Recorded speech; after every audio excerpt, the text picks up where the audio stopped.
Iniciada la presente audiencia de impugnación en el legajo caratulado Pérez César, San Néstor Osvaldo, Vega Ludmila sobre estafa. Este legajo es el número 20.025 del año 2016. Esta es una audiencia de impugnación en función a hacer las impugnaciones realizadas tanto por el Ministerio Público Fiscal como por la querella. Este tribunal de impugnación se encuentra integrado, como verán, por videoconferencia. Desde la ciudad de Neuquén se encuentra el doctor Fernández Billing, desde la ciudad de San Martín de los Andes el doctor Federico Sommer, y desde acá quien les habla, Liliana de Jung. Bueno, como ya adelanté, esta es una audiencia de impugnación formada por la Fiscalía, que se encuentra presente el doctor Marcelo Jofré. Por la querella les pido que se presenten, por favor. Sí, Pedro Cuevas Sebastiano. Ángela Cuevas Sebastiano. Perfecto. Por la defensa, doctor Manso, ¿a quién asiste? Ludmila Vega, que no va a asistir. Bien, no hay problema con su ausencia en esta audiencia. Sí, totalmente. Doctor, ¿su nombre? Carlos Colliola, defensor del señor Zambelli. Bien, ¿y hay otro coimputado? ¿Puede ser el señor Pérez César? Sí. Bien, ¿lo asiste usted también? En conjunto de la defensa pública. Perfecto. Solamente voy a pedirle los datos personales a los imputados. Empiezo por Pérez César. ¿Su DNI cuál es? 31 456 538. Bien, ¿su domicilio real? 225. Perfecto. Señor Zambelli, ¿su nombre completo? 8.188.687. ¿Y su domicilio real? Candelaria 422. Su nombre completo es Néstor Osvaldo. Néstor Osvaldo. Bien. Están presentadas las partes. Le vamos a dar la palabra a quienes han formulado la impugnación en esta audiencia. Tiene la palabra... Bueno, les explico que vamos a estar con un sistema de videoconferencia, es probable que se corte.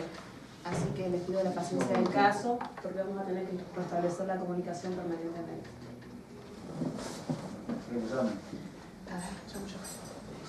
Impugnación formulada por las partes acusadoras. Tiene primer término la palabra el Ministerio Fiscal. Gracias, doctora. Buen día, doctor Sommer. Buen día, doctor Billing. Buen día. Esta audiencia fue solicitada por el Ministerio Público Fiscal, donde se interpuso una impugnación ordinaria. El objeto fue presentada, esta impugnación fue presentada en tiempo y forma, dentro del plazo legal establecido por el Código, esto con fecha de ingreso el 12 de junio del presente año. La impugnación ordinaria es de conformidad a los artículos 233, 234, incisos 1 y 2, por la legitimación otorgada por el artículo 241, inciso primero del Código Procesal Penal. Esto es contra la resolución jurisdiccional dictada en boche en audiencia formulación de cargos, artículo 133, que iniciará el día 5 de junio y finalizará el 7 de junio, ambos del presente año. En cuanto a la admisibilidad, entiendo que el recurso de impugnación presentado es admisible por cuanto se trata de un auto procesal importante, conforme el artículo 233 del Código Procesal Penal, en atención en que se resuelve el sobreseimiento de los imputados Néstor Osvaldo Zambelli, César Fabián Pérez, Ludmila Edith Vega, que causa gravamen irreparable a esta fiscalía, cerrando total y definitivamente el proceso, por lo que en ese sentido deberá entenderse como sentencia definitiva. En cuanto a la admisibilidad, ¿continúo o...? Sí, doctor. ¿Hay algún inconveniente con relación a la admisibilidad? Sí, la defensa tiene cuestionamientos respecto a la legitimación activa del Ministerio Público Fiscal. Para impugnar esta decisión. Para impugnar esta decisión. ¿Cuál sería, doctor, su cuestionamiento? Sí, en primer término, señoría, entendemos que conforme lo establece la normativa provincial, precisamente en el artículo 241, el Ministerio Público Fiscal no tiene legitimación objetiva a los efectos de instar la impugnación ordinaria en el carril en el cual ha sido manifestado recientemente por el fiscal del caso. El 241, el inciso primero, nos habla de sobreseimiento y dice que es impugnable objetivamente para el Ministerio Público Fiscal solo cuando la pena sea mayor a 6 años. En este legajo, todavía no fue manifestado por el Ministerio Público Fiscal el hecho que se le reprocha a los 3 imputados precisamente los dos defendidos por la defensa pública, tanto a Ludmila Vega como a César Pérez, se le reprocha el delito contemplado en el artículo 173, inciso séptimo del Código Sustantivo, es decir, el delito de estafa en distintas roles o calidades de participación, cuyo delito tiene una pena en abstracto que va de 1 mes a 6 años, por lo cual entendemos que en el tamiz de la admisibilidad, como fue establecido por el Ministerio Público Fiscal, objetivamente es inadmisible la impugnación presentada. Asimismo, vamos a hacer referencia también en que, conforme fuera recientemente manifestado, el fiscal entiende que se encuentra legitimado por el artículo 233 con el término autoprocesal importante, toda vez que es la resolución dictada por la jueza de garantías de sobreseimiento entiende una similitud con la sentencia definitiva, toda vez que pone o concluye el proceso penal.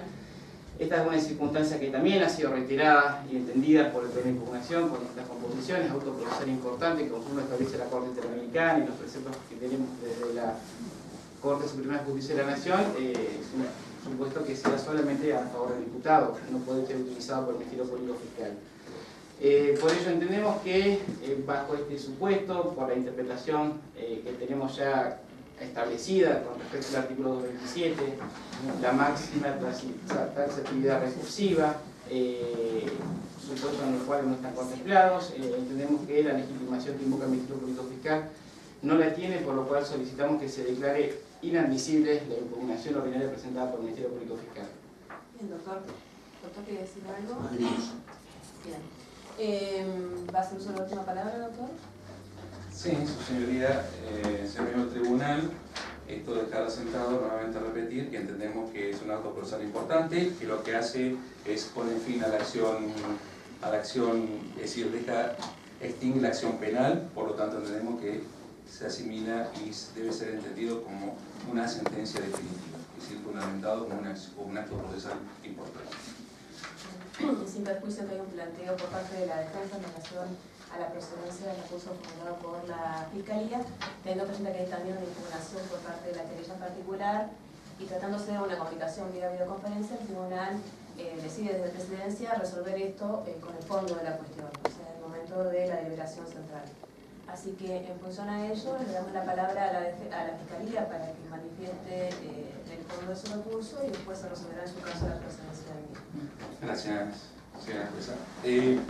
Bien, en cuanto a los agravios, la resolución aquí atacada tiene varios vicios que la tornan cuestionables, a saber, errónea aplicación del derecho ritual, inobservancia de la jurisprudencia del Tribunal Superior de Justicia y falta de motivación o fundamento aparente, lo que lo torna la resolución de la jueza arbitraria.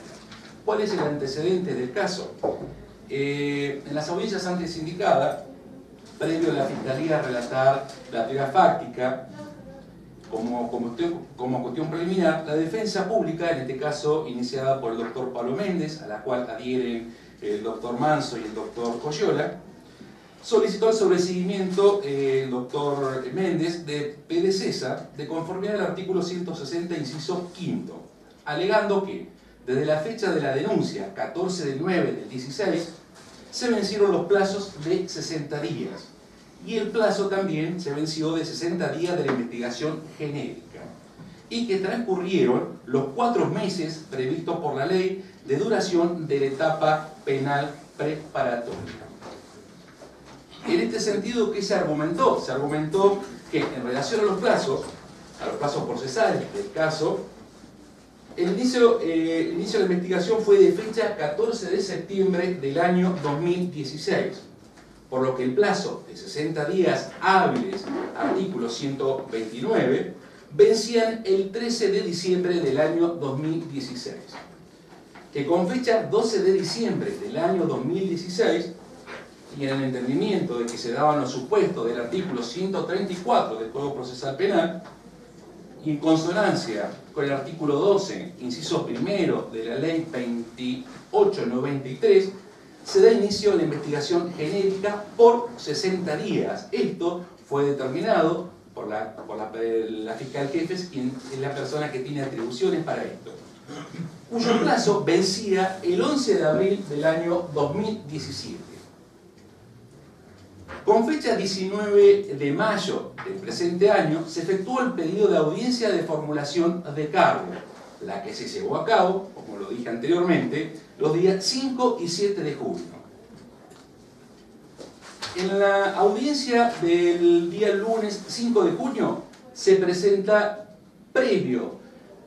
Ahí es que les tengo que recordar algo, señores miembros del tribunal, que lo que se planteó en una primera cuestión fue decidir si se aceptaba o no como parte querellante a la Defensoría del Pueblo. Es decir, conforme al código, la Defensoría del Pueblo de la ciudad de Zapala se presenta ante el Ministerio Público Fiscal, quien los tiene por constituido como parte querellante. Al iniciar la audiencia, hubo oposición por parte de los señores defensores, lo cual la señora jueza, la doctora Carolina González, solicita al Ministerio Público Fiscal que presentemos el caso.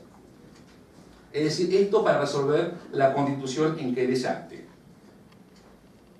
En la audiencia del día miércoles 7 de junio, nuevamente a pedido de la defensa, se vuelve a presentar el caso.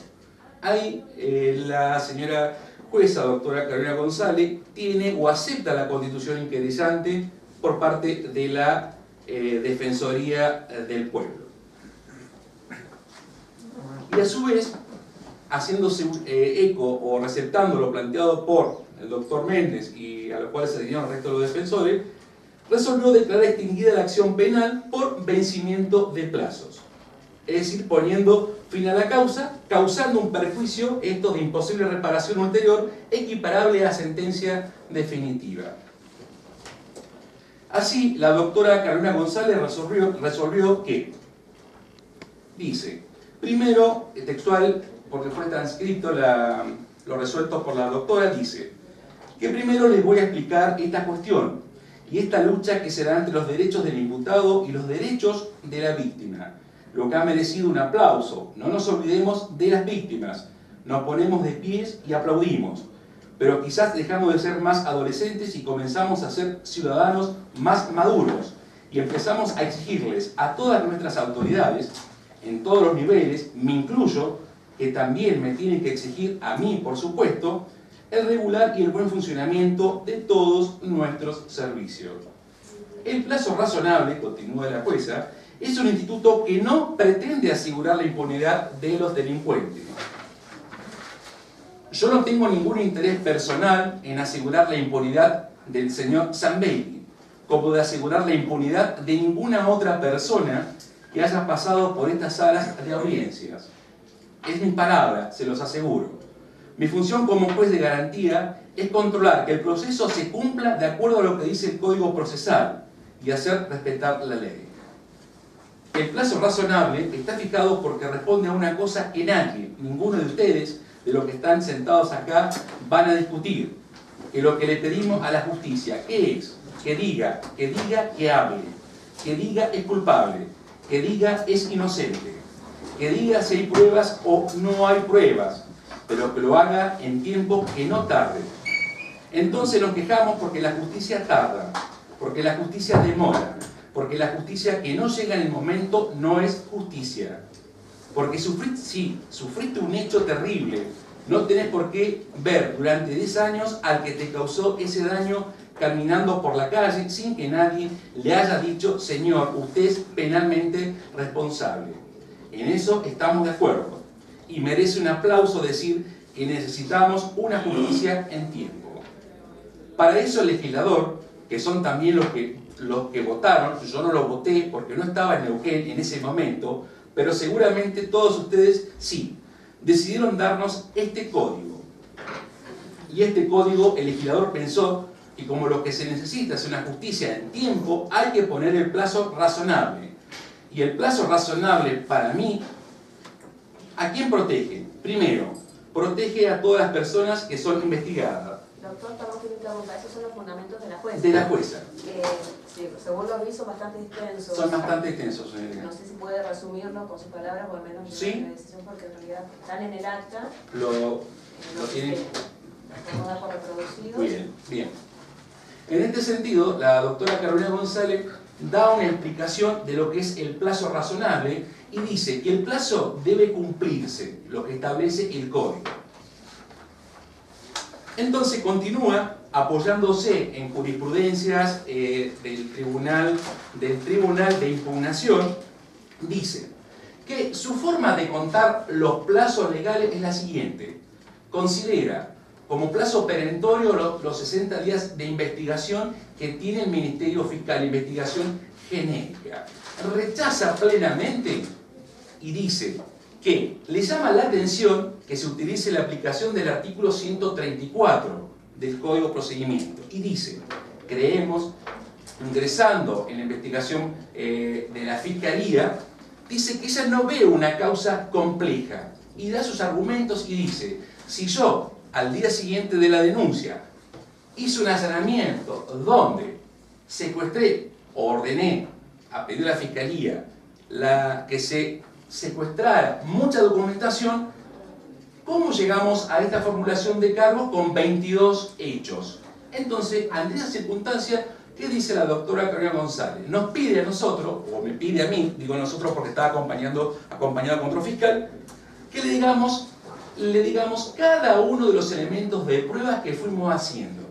Nos pidió además que le digamos qué otra prueba entendíamos nosotros que faltaba. Entonces dice, creo erróneamente, la doctora González habla de factura apócrifa. Nunca se habló, y no es el hecho en cuestión de facturas apócrifas. Entonces dice que los 60 días son para cumplir una averiguación preliminar, por los límites, dice la doctora González, del artículo 131. Entonces dice que, a contrario de lo que nosotros le planteamos, dice que el plazo establecido en el artículo 158 se deben contar vencidos los 60 días hábiles que tiene el Ministerio Público Fiscal. Entonces dice, si yo, que tengo esta interpretación, es más, lo que dice que esto la Fiscalía lo sabía, que sabe la Fiscalía el criterio que ella tiene, que la Fiscalía debe saber al momento de que tiene una causa, debe saber que, en el caso de la doctora, el criterio que tiene. Y dice que este criterio no solo lo tiene ella, sino también lo tiene el doctor Elusú Larrumbe, miembro del Tribunal Superior de Justicia. Entonces dice que, vencidos los 60 días, empiezan a correr el plazo de los 4 meses del artículo 158. Lo que le hacemos notar, ella dice que ella va a cumplir con los plazos procesales y dice que los fallos que ella da a modo ilustrativo son todos fallos dados por tribunales de impugnación, es decir, cuando digo tribunales, por distinta composición, y nombra el antecedente Pino López y los antecedentes Morales. Y dice, este es el fallo que hay que tener en cuenta. Nosotros entendemos acá que,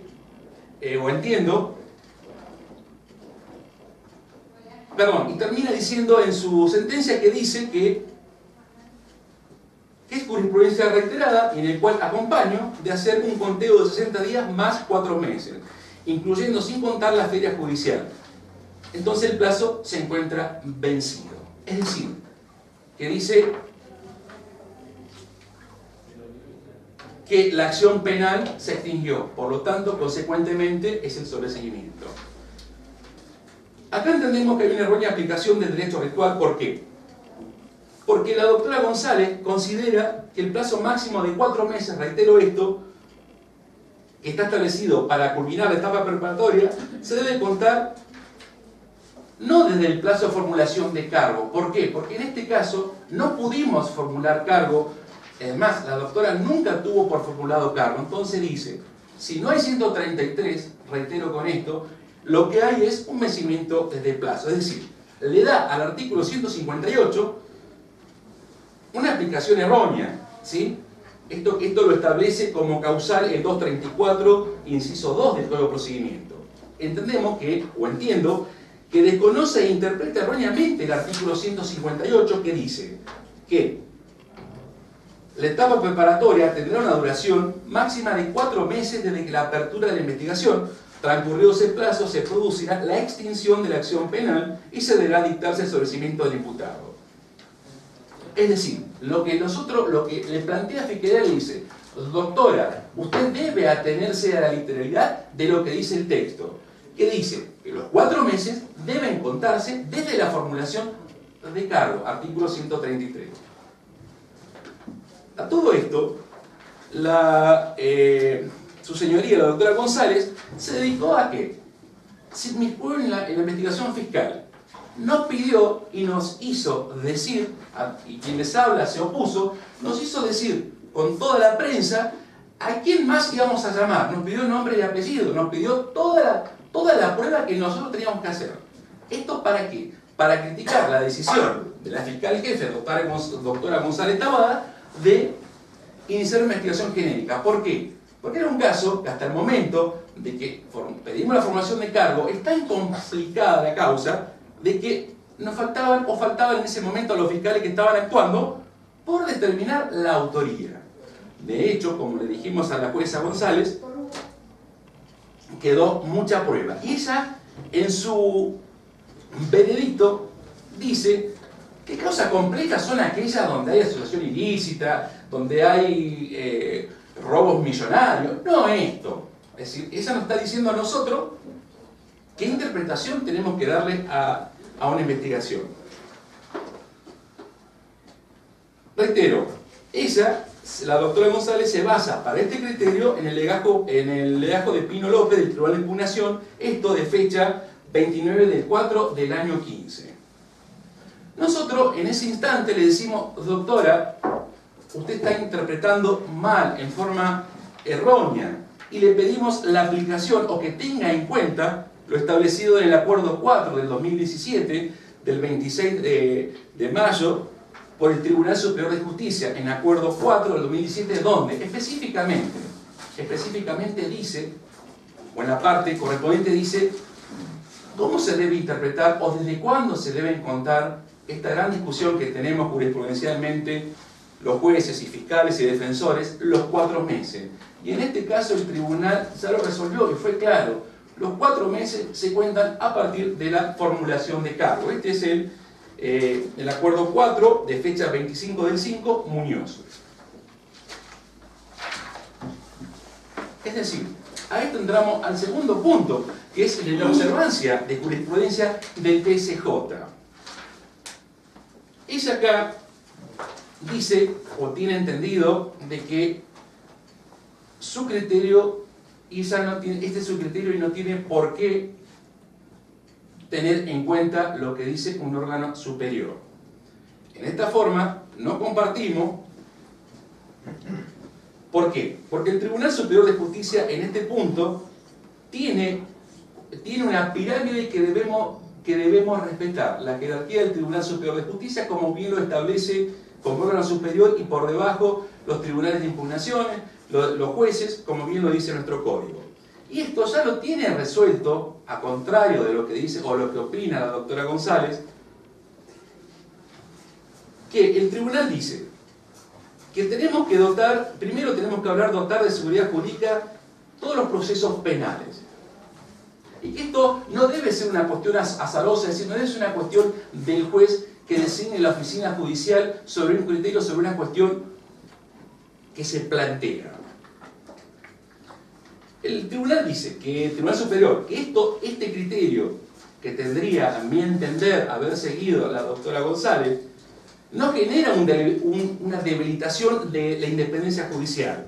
Es decir, recordemos, yo entiendo que todos los jueces tienen independencia, es decir, lo que les permite dar su opinión, discrepar o exhibir posiciones diferentes a lo que dicen tribunales u órganos superiores.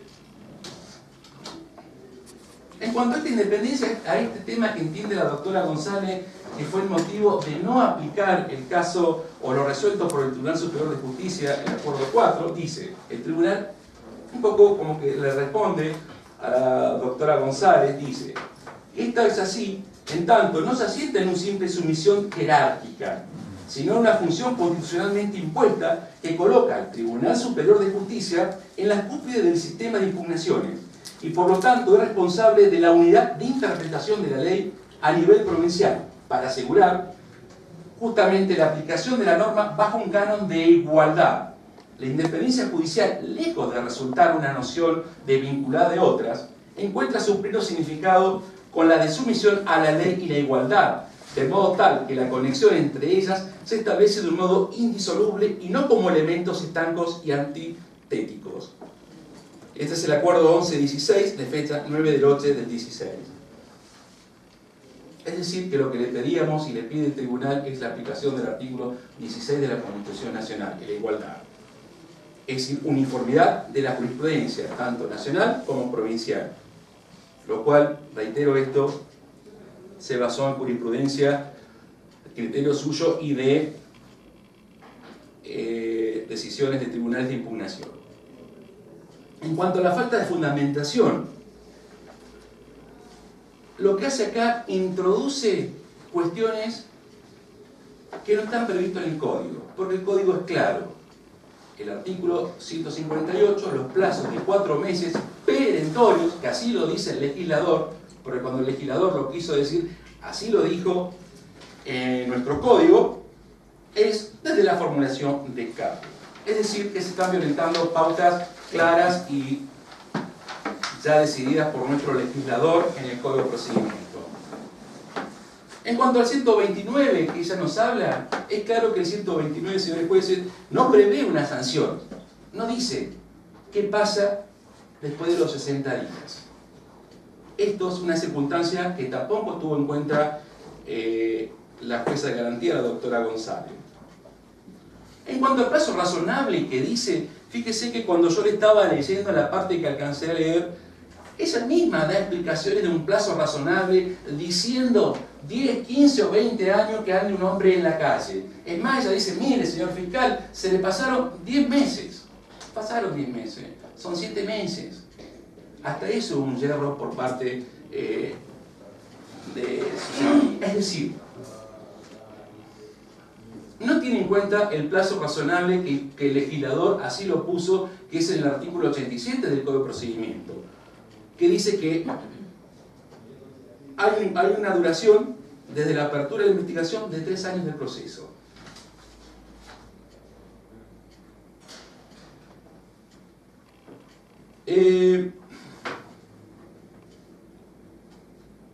Lo que discute acá, o lo que plantea la señora jueza es que, primero, no toma en cuenta la investigación genérica, ella no está de acuerdo, y vuelve sobre el mismo punto en la cuestión que dice, y esto por favor lo quiero reiterar, es que se ha vulnerado un plazo razonable, que la Fiscalía excedió en la investigación, o le dio al 129 una interpretación y al 131 que no dice. Totalmente esto no es así, señores miembros del tribunal. Hay un excesivo rigorismo formal, que entiendo que es inaceptable en este caso, donde estamos investigando una estafa de una cooperativa eléctrica de la ciudad de Zapala, donde le dio lugar a la querella del pueblo, y por el otro lado dice, yo no aplico lo que dice el tribunal. Por lo tanto entiendo que en este caso la doctora no interpretó el código, lo aplicó en forma errónea, no fundamentó el plazo razonable, o por qué entiende que fundamentó el plazo razonable, no nos fundamentó cuál fue el debido proceso violado, es decir, que se violentó, cuál fue el derecho de defensa violado. Nada más que esto, en forma intransigente, decidió poner fin a la acción, poner fin a la vigencia de la acción penal por parte del Ministerio y dejarnos a nosotros sin la acción penal para poder formular cargo y posteriormente, en esos 4 meses, completar la investigación y de corresponder solicitar la elevación a juicio. Por esto, señores miembros del tribunal, solicito que se tenga, más allá de la oposición por parte de los señores defensores, por interpuesto el presente recurso en tiempo y forma. Ofrecimos en su momento que eso ya está definido, pero siempre lo decimos, que están los videos de ambas audiencias, que se declare admisible el presente recurso, que se revoque la resolución de la doctora Carolina González y se ordene a la oficina judicial se disponga una nueva audiencia en los términos del 133 y que se declare vigente la acción penal en cabeza del Ministerio Público Fiscal. Nada más, señores miembros. Doctor, tiene la palabra la querella. En primer término adherimos a todo lo que ha planteado la Fiscalía.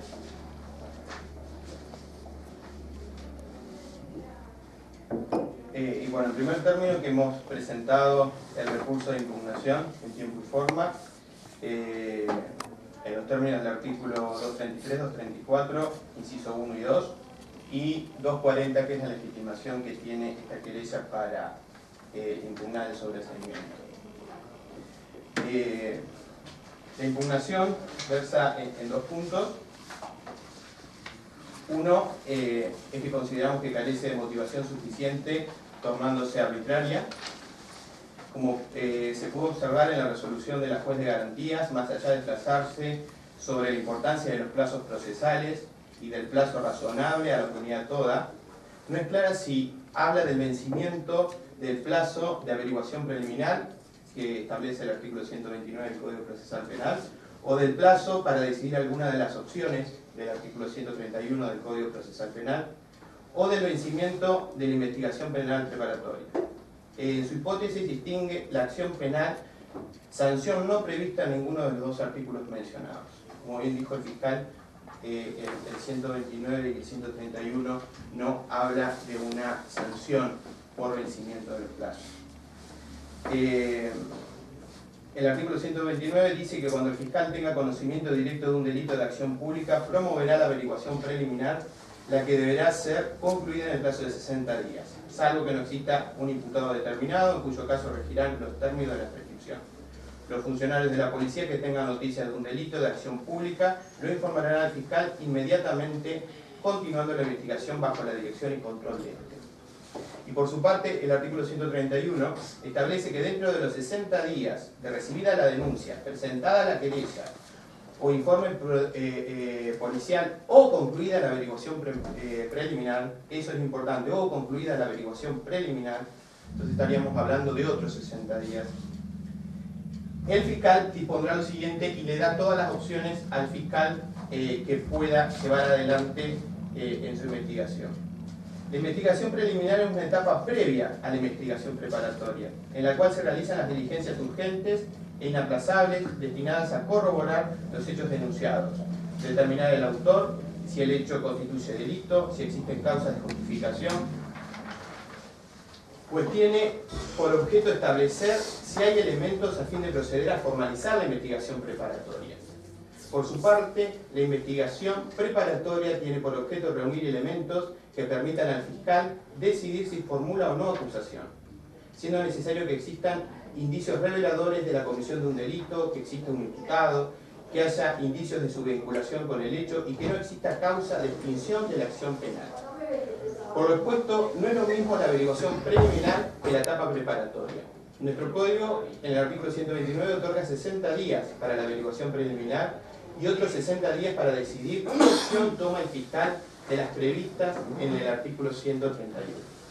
Los artículos mencionados diferencian el plazo de la averiguación preliminar del plazo para decidir alguna de las opciones del artículo 131, no negando la posibilidad de realizar la primera cuando se recibe una denuncia pelada, porque en definitiva esta implica solo el conocimiento de la presunta comisión de un delito por parte del fiscal.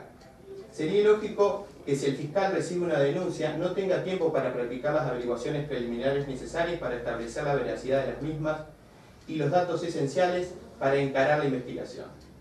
Verificar si el hecho constituye delito, establecer su gravedad y en función de ello posteriormente decidir cuáles son las opciones del artículo 131 que efectuará.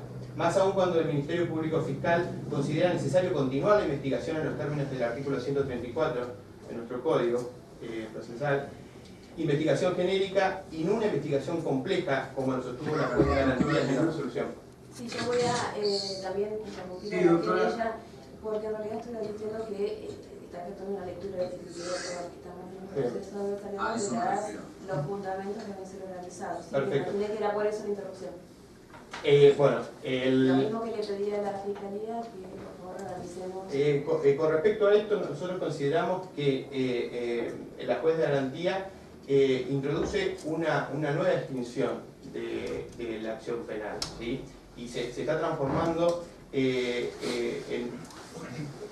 teniendo una función o queriendo tener una función legislativa y no judicial.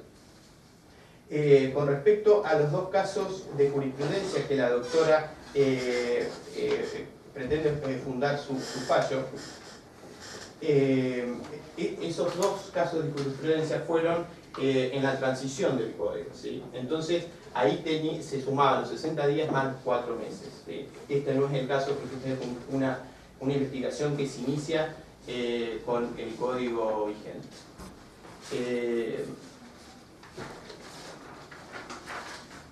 Y bueno, con respecto, no sé, Angie, vos querés agregar el tema de la fatalidad de los plazos, porque hay una cuestión que no se hace la diferenciación si son plazos, nosotros consideramos que estos son plazos ordenatorios y no fatales, y la jueza los contempla como plazos fatales y funda su decisión en estos plazos, que son 5 nada más los que prevé el código como plazos fatales, donde en el mismo artículo debe decir cuál es la fatalidad de ese plazo o la consecuencia de ese plazo. Nosotros consideramos, como lo ha dicho precedentemente el fiscal, que hay un excesivo rigorismo formal. No sé si querés ver el tema de los plazos. Sí, con respecto a los agravios que planteamos nosotros en la impugnación, la aplicación errónea del ritual, eso conlleva a que tampoco esté fundamentada esta resolución por parte del juez de garantía. Me refiero a esto porque el plazo razonable en la cual interpreta y se explaya en su resolución la juez de garantía, si bien no determina, no fundamenta este principio de plazo razonable que establece el ordenamiento procesal penal en nuestro código. ¿Qué quiero decir con esto? Que este principio se encuentra garantizado en los artículos 79 y 80, que hace una gran diferenciación entre lo que son los términos fatales, es decir, ante el vencimiento perentorio de un plazo, conlleva a un plazo fatal, es decir, que se extingue la acción penal, y esto conlleva la extinción del proceso. Pero otra cosa muy diferente es cuando el vencimiento de los plazos, estos perentorios, no causan una extinción fatal, sino que produce la caducidad en instancia. Si nosotros hacemos, digamos, un análisis de los artículos, el 129 y el 131, el primero que establece la averiguación preliminar, que son los 60 días que tiene la Fiscalía o de recibida la denuncia por parte de la policía, tiene estos 60 días para requerir toda la investigación. Por ende, 60 días no establece que se extingue la acción penal. Segundo, el artículo 131 establece dentro de las distintas determinaciones y opciones que puede tomar la Fiscalía, bien claramente dice o de finalizada la... Bien, doctora, con esta aclaración y mención por parte del doctor Billing en relación a la no repetición de los fundamentos ya expuestos, doy la palabra. Como para finalizar, en realidad hice una introducción porque quería concluir. Me refería a que este principio de plazo razonable está estipulado en el articulado de nuestro código. Y con respecto al vencimiento de los plazos de obligación preliminar, no establece la extinción de la acción penal. Por lo que la resolución de la juez no fundamenta cómo llega a esa hipótesis de aplicar el vencimiento y la extinción de la acción penal. Por otro lado, lo que me quería referir es que ante el vencimiento de la obligación preliminar estaríamos ante una caducidad de instancia que también establece el artículo 79, que no es la extinción de la acción penal. Me quería referir a eso, que la caducidad de instancia ya sabemos que no extingue la acción.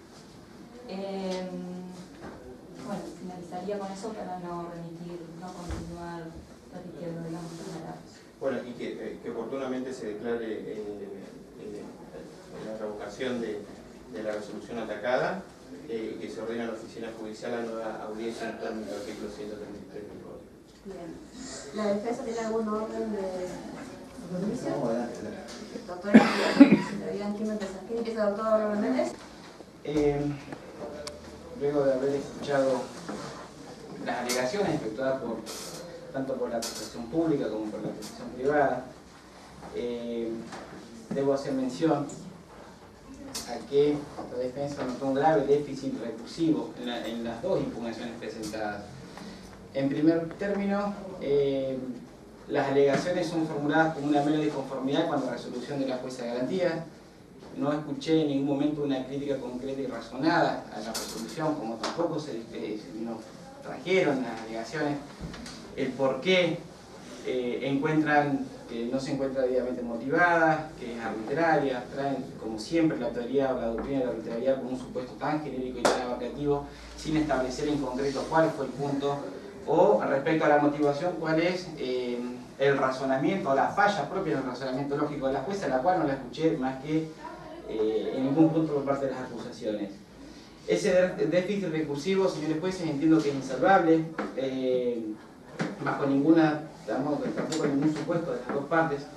Encontramos cuál es el agravio concreto que causa la presente resolución.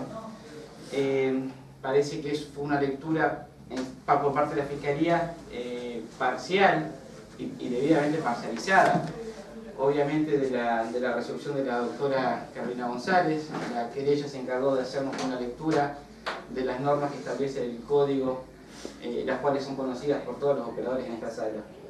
En primer término, y me voy a remitir a los fundamentos fácticos, los cuales no fueron debidamente esbozados por el Ministerio Público Fiscal. Esta es una causa en la cual su señoría dictó el sobrecimiento en los términos del artículo 160, el inciso quinto, entendió que hubo una causal de extinción de la acción penal, tomó un criterio mayoritario que establece la aplicación automática, una vez transcurrido el plazo de los 60 días del 129, del plazo contenido en el artículo 158, es decir, de la investigación penal preliminar pasamos a la investigación penal preparatoria, supuesto en el cual en este legajo se dio ampliamente el transcurso del tiempo y por ende se dispuso el sobreseimiento de nuestros asistidos. Este es un legajo, como hizo referencia a la Fiscalía, que se inicia el 14 de septiembre del año 2016. Es una causa que se hizo pública en los medios, precisamente en un medio radial, como en páginas de internet en la ciudad de Zapala, en la cual un periodista toma conocimiento de ciertos hechos, ciertas presuntas irregularidades, hace una nota, la publica, de la cual toma conocimiento toda la ciudadanía, toda vez que se dio en forma masiva la misma. Cerca de 20 días después, el Ministerio Público Fiscal, conforme a las facultades contenidas por el artículo 120 y por la titularidad de la acción pública, asume esa acción pública contra mis asistidos. El doctor Chavarría Ruiz hace una certificación por la cual el Ministerio Público Fiscal, tomando conocimiento, asume la acción pública y da inicio a la investigación. Eso se da el 14 del 9 y en su momento se dio a conocer o se dio lectura ante la jueza de garantía. El 15 del 9 15 de septiembre se dispuso un allanamiento en las dependencias de la cooperativa eléctrica de la ciudad de Zapala, firmado por la doctora Carolina González, en la cual ella misma después hace referencia en la resolución de que fue un allanamiento en el cual se había secuestrado o se había autorizado el secuestro de muchísima documentación, facturas, talonarios. Y aquí empezamos a establecer la actividad investigativa de la Fiscalía. La Fiscalía, desde el 14 del 9 se practicó un allanamiento y se tomaron 5 declaraciones testimoniales.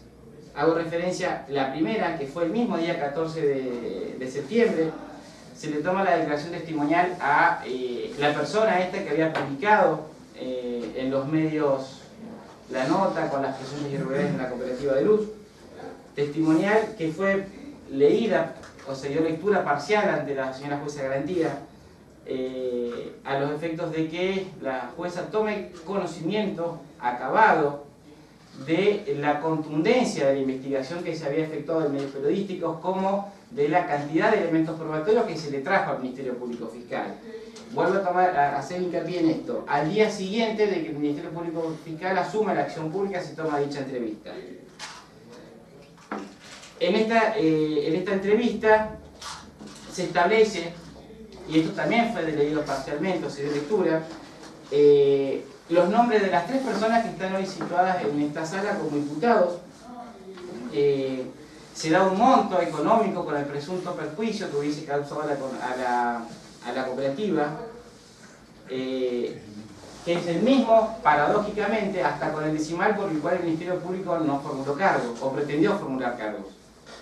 Es decir, y esto también se le hizo notar a la jueza de garantía, al Ministerio Público Fiscal, un periodista, un medio, le llevó una investigación la cual prácticamente estaba servida, en cierto modo, por llamarlo en términos vulgares.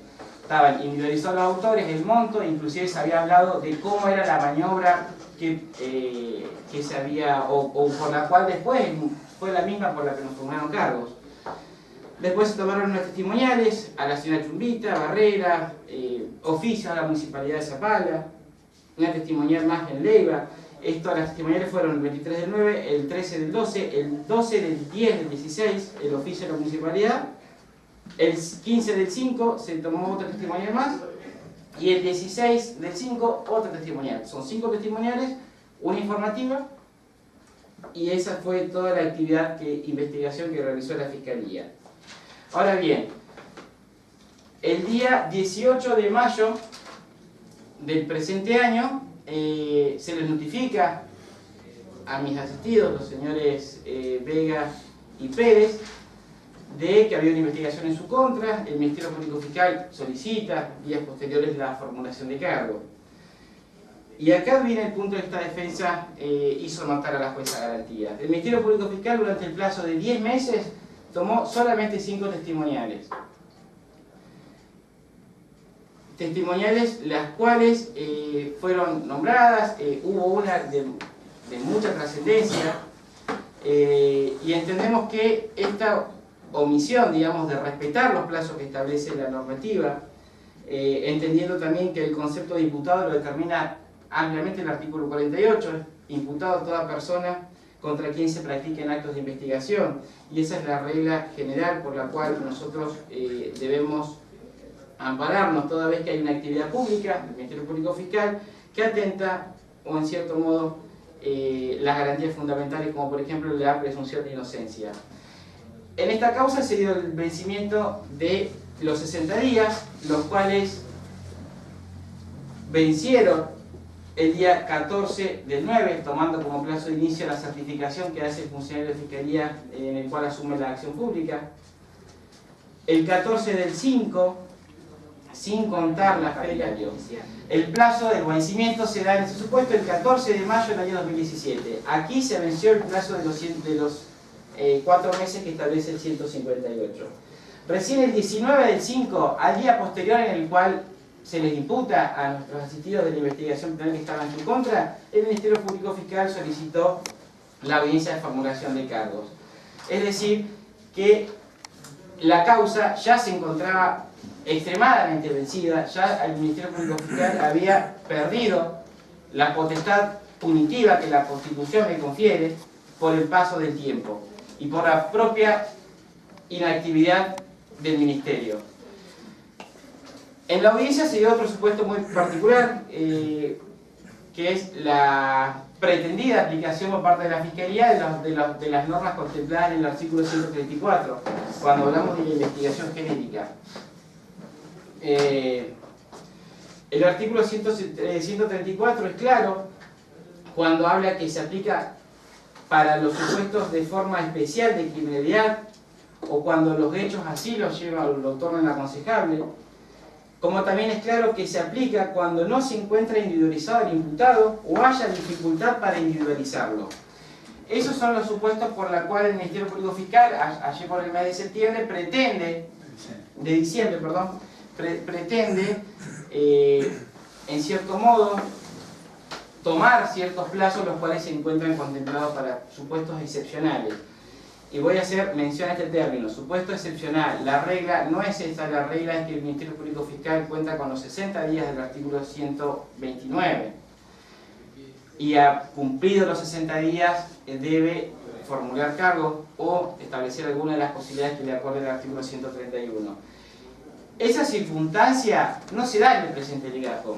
Y acá voy a hacer mención a otra figura que por ahí trajo la Fiscalía, desvirtuando en cierto modo el razonamiento que llevó a cabo, ajustado a derecho a la magistrada, la jueza de garantías. El primer supuesto es, señores jueces, que, como hice referencia, hubo una actividad investigativa que se realizó en los medios. Esa investigación trajo debidamente individualizados con los nombres de las 3 personas que se encuentran hoy en día en calidad de imputados, es decir, el autor estaba conocido por el Ministerio Público Fiscal inmediatamente cuando asume la acción pública, y esto es, vuelvo a resaltar esto, fue paradójico que esa testimonial que se tomó al segundo día les trajo hasta el monto con los decimales de el supuesto perjuicio económico que hubiese traído la maniobra. Es decir, la jueza de garantías, en forma media paradójica, hace referencia a las empresas de criminalidad o los supuestos en los cuales se da organizaciones especiales de criminalidad, y les dice que la maniobra con facturas apócrifas, porque la jueza de garantías, digamos, la Fiscalía leyó el hecho por el tema de la discusión si constituíamos o no a la querella, y a ellas hace mención al supuesto de facturas apócrifas, no fue que la jueza lo inventó ese término. El supuesto de facturas apócrifas es la forma, la modalidad más simple de estafa, o una de las formas más habituales de estafa, la cual en los tribunales con competencia económica es la que con mayor frecuencia se da.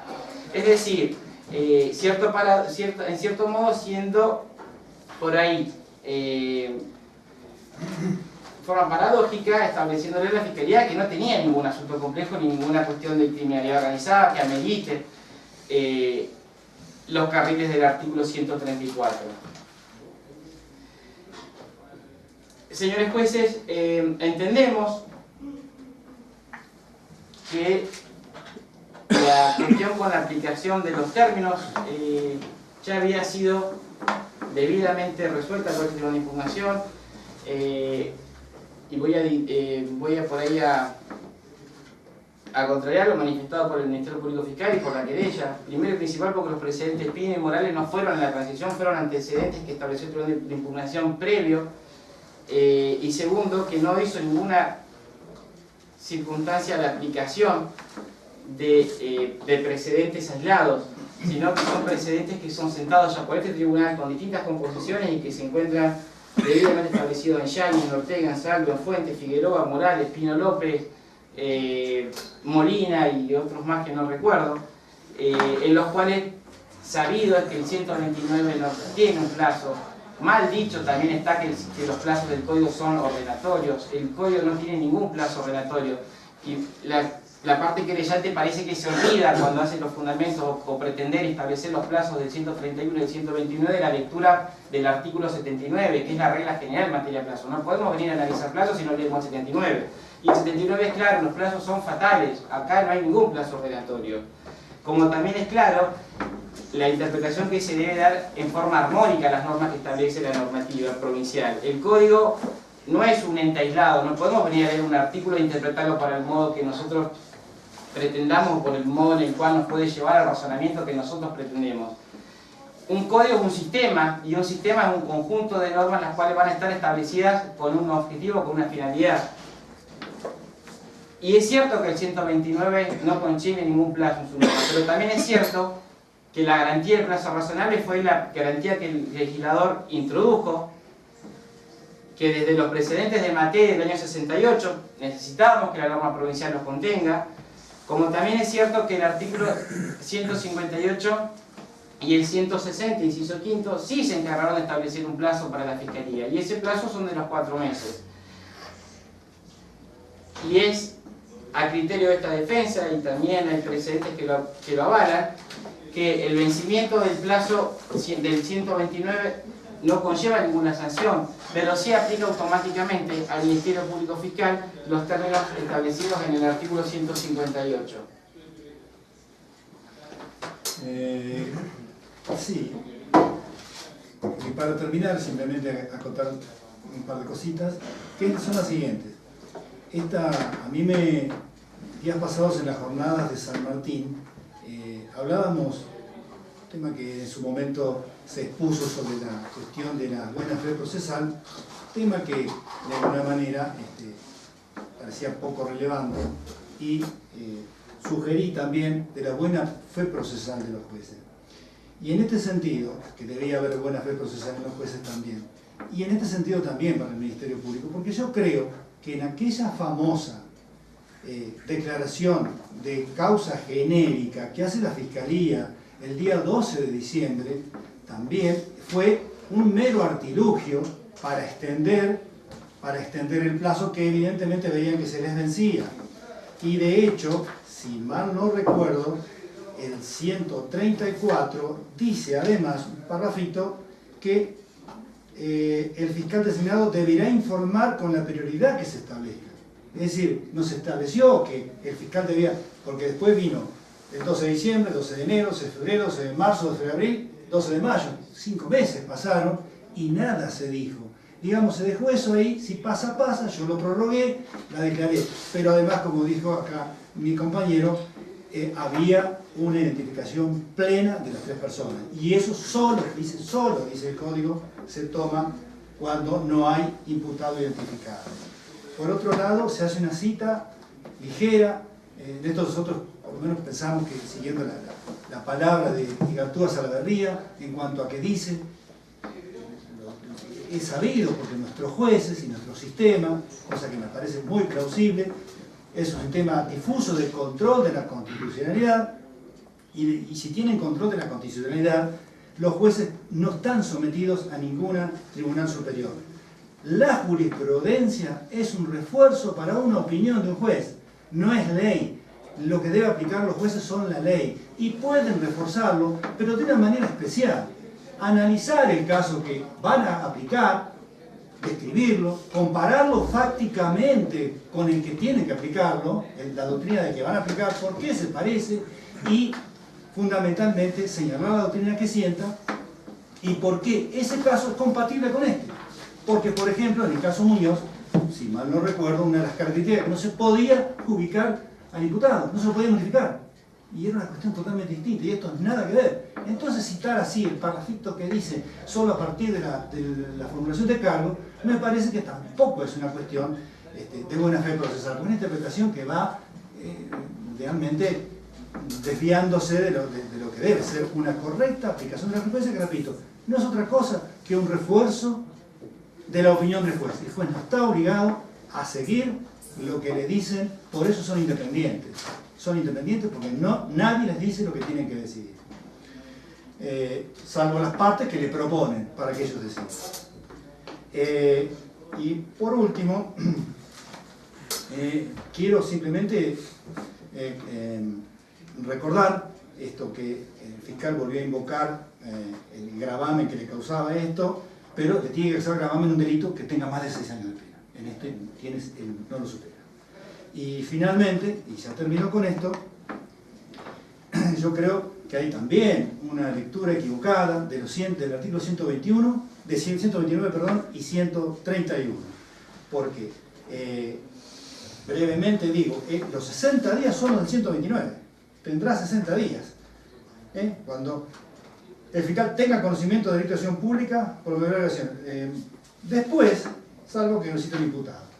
Luego, en el 131, dentro de los 60 días de recibida la denuncia, presentada la querella, el informe policial o concluida la averiguación preliminar, es decir, son modos, las tres primeros modos en que se entera el fiscal.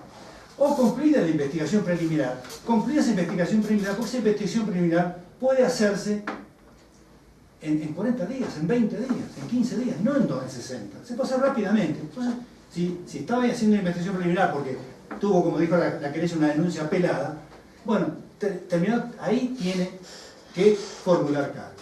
Entonces son 60 días corridos, que ya son corridos, obviamente, así que son días hábiles, por lo tanto, esos 60 días hay que interpretar que son casi 90, casi 80 por lo menos. Por lo tanto, señores jueces, yo creo que no ha habido una aplicación, y cuando finalmente, como dijo el doctor Méndez, el artículo 79, nos habla de que hay plazos que los plazos son perentorios, y cuando una regla no tiene, como el 129, el sobreseimiento como sanción, pese a que el 80 dice que cuando se le vence el plazo a alguien tiene que responder por lo menos administrativamente, cosa que tampoco acá ocurre jamás, pero en definitiva, cuando el plazo de... Doctora, perdóneme si interrumpo, pero está repitiendo ya los mismos argumentos que han quedado claros expuestos por el co-defensor. Bien, doctor, le Parece que... No, ¿puede ir cerrando? sí, ya cierro con el tema de...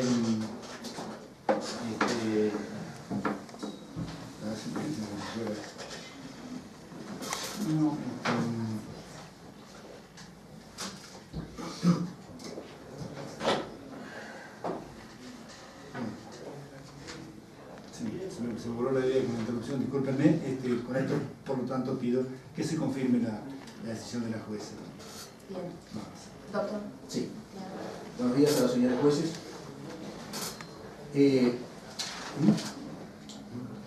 Por supuesto que adhiero en la totalidad a las opiniones vertidas y los alegatos vertidos por los abogados defensores preopinantes, pero como introduje también en la audiencia del 7 de junio pasado,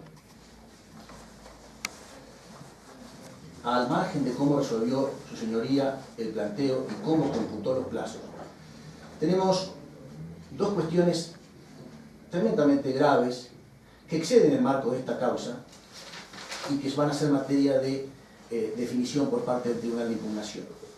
Y es que la Fiscalía pretende que